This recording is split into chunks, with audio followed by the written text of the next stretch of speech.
Alerte rouge, hausse d'impôts, nos élus veulent vous prendre plus de taxes et pour cela, ils comptent bien piocher dans votre épargne. En ce moment, on entend beaucoup parler, mais la loi Finances pour l'année 2025 est encore débattue. Beaucoup d'infos en ressortent, on vous propose donc un résumé de ce qui a été débattu, adopté ou rejeté par nos chers élus sur nos futurs impôts et taxes. Vous êtes sur les médias libres, le média qui parle de liberté.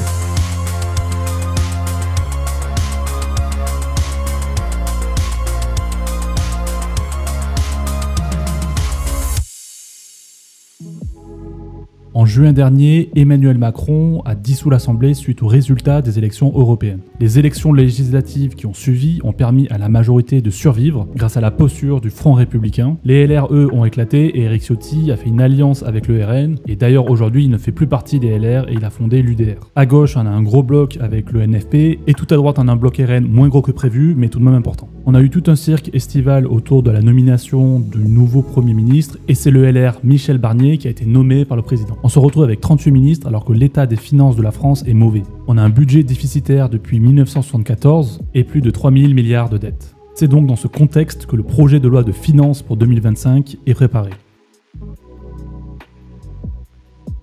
En France, le projet de loi de finances, ou PLF, est un texte qui fixe chaque année le budget de l'État. Il détaille ses recettes et ses dépenses prévues pour l'année suivante. Un texte de loi est d'abord présenté par le gouvernement. Ensuite, il y a une phase parlementaire, d'octobre à décembre, où il sera débattu et amendé. À l'Assemblée nationale, le PLF passe d'abord en commission des finances et ensuite sera débattu par l'ensemble de l'Assemblée nationale. Le Parlement dispose alors de 70 jours pour examiner, amender et voter le projet de loi. Éventuellement, le Conseil constitutionnel pourra être saisi fin décembre. Et enfin, la loi de finances sera promulguée par le président de la République au plus tard le 31 décembre. Les dernières infos qu'on a vu passer sur le PLF proviennent donc soit du texte initial du gouvernement, soit des amendements proposés lors de la commission des finances. Que s'est-il passé jusqu'à présent? Qu'est-ce qu'il s'est dit ou a été décidé? On vous propose de regarder ça en détail depuis le début ou en tout cas depuis le premier texte de loi.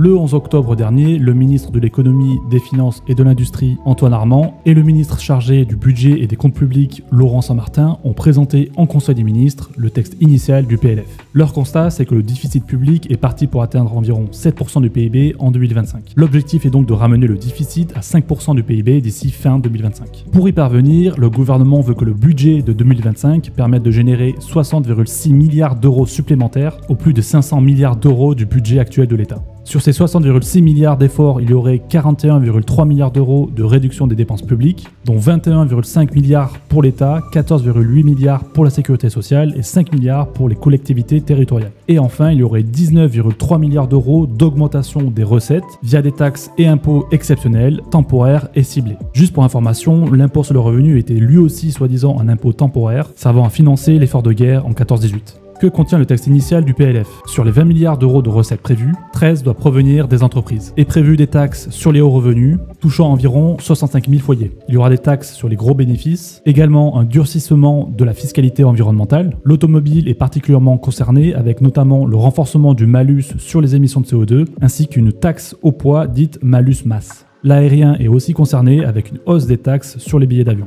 Également, ça avait fait pas mal de bruit, mais il y aurait aussi une taxe sur l'électricité qui devrait rapporter 6 milliards d'euros. Les chaudières à gaz sont aussi dans le viseur, même les plus écologiques, qui verront leur TVA passer de 5,5 à 20% pour rapporter quelques 200 millions d'euros aux caisses de l'État. Sera également imposé aux prestataires de services sur actifs numériques, les PSAN, en gros les plateformes d'échange de crypto comme Binance, Coinbase ou Kraken par exemple, de collecter et de transmettre les données de transactions de leurs clients directement à l'administration fiscale.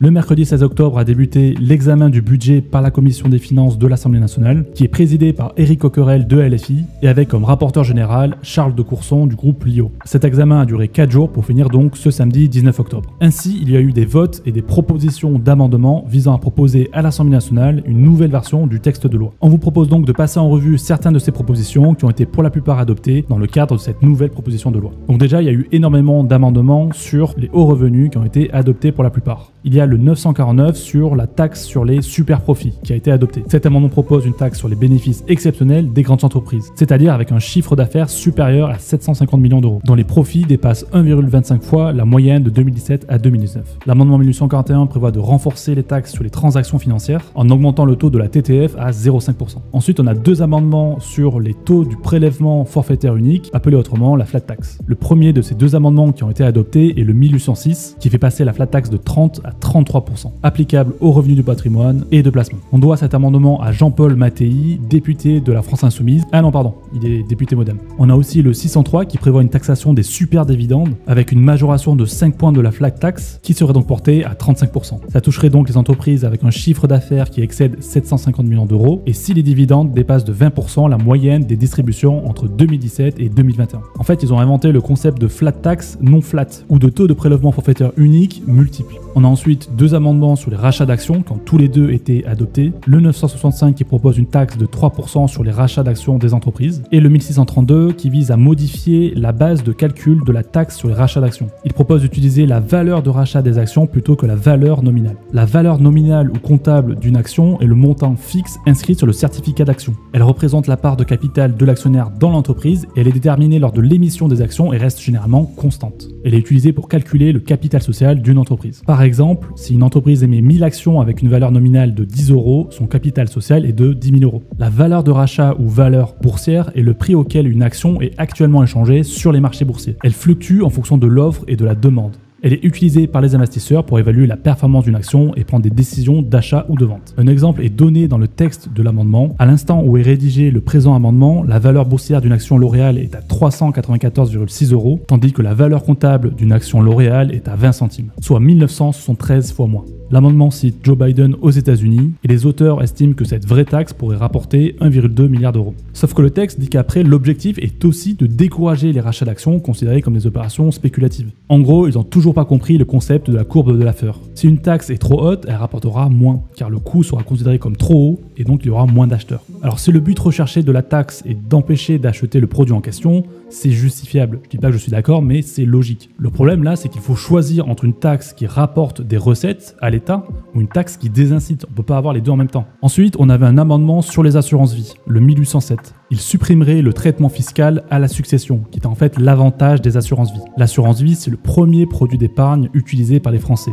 C'est un bon moyen de transmettre son patrimoine à ses enfants. Mais Jean-Paul Mattei n'est pas d'accord. Ensuite, on a un amendement autour du tabac. L'amendement 1865 qui a été adopté propose d'introduire une taxe spécifique sur les liquides de vapotage, qu'ils contiennent ou non de la nicotine, à la hauteur de 0,15 € par millilitre. Par exemple, pour un bidon de 1 litre qui coûte actuellement environ 18 €, il passerait à quasiment 170 € après application de la taxe, soit 838% d'augmentation. Le but affiché est d'harmoniser le cadre fiscal avec le reste des pays européens et le texte parle de générer des recettes fiscales tout en maintenant un prix modéré pour éviter un retour des utilisateurs vers le tabac pour des recettes attendues estimées entre 150 et 200 millions d'euros par an. Sauf que le coût n'est vraiment pas négligeable pour le consommateur. L'avantage des cigarettes électroniques, c'est qu'elles sont moins nocives pour la santé et qu'elles sont beaucoup moins coûteuses. Le texte dit que ce n'est pas sans risque, alors il y a quelques effets secondaires sur la santé, mais c'est très négligeable par rapport à ceux de la cigarette. En fait, ils n'ont aucune connaissance sur le fonctionnement des addictions et on peut se demander si ça va pas justement favoriser l'achat de cigarettes de contrebande, qui du coup ne rapporterait rien à l'État. Le commerce illégal de cigarettes en France a causé une perte estimée à 7,3 milliards d'euros de recettes fiscales en 2022. Ensuite, on a des amendements sur la volonté de créer un impôt universel. On a l'amendement 47 qui permet de rétablir le système d'exit tax, un impôt qui a été créé en 2011 par Nicolas Sarkozy, assoupli en 2018, et donc là il a été adopté en étant approuvé par le NFP, mais aussi la droite LR et le Rassemblement national. L'amendement 821 permet lui d'instaurer un impôt universel ciblé. Il cible les pays dont les taux d'imposition sont au moins 50% inférieurs à ceux de la France. Les députés du Rassemblement national se sont aussi exprimés en faveur de cet amendement. Jean-Philippe Tanguy, député de la Somme, a déclaré se féliciter de la reconnaissance du principe essentiel de nationalité.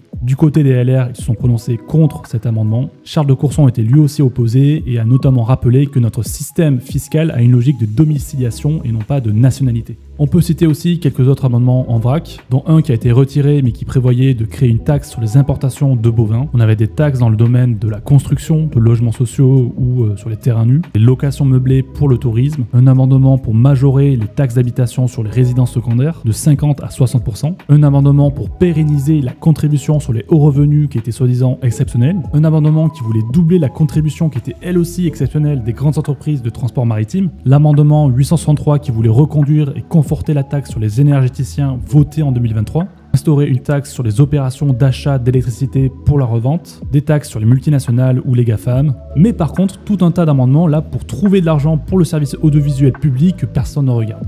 Cette nouvelle version du texte de loi a été votée ce samedi 19 octobre par l'ensemble de la commission des finances et il a été rejeté par le centre et la droite. Donc tout ce qui a été rajouté par les amendements en commission, c'est poubelle. Par contre, il reste toujours le texte initial. Et donc dès ce lundi 21 octobre, c'est bien le texte initial qui sera débattu à l'Assemblée nationale. Il y aura donc potentiellement d'autres modifications, amendements et autres dingueries de nos chers députés. Mais le gouvernement pourrait bien utiliser le 49.3 pour faire sauter tout ça. Les amendements, pas les députés.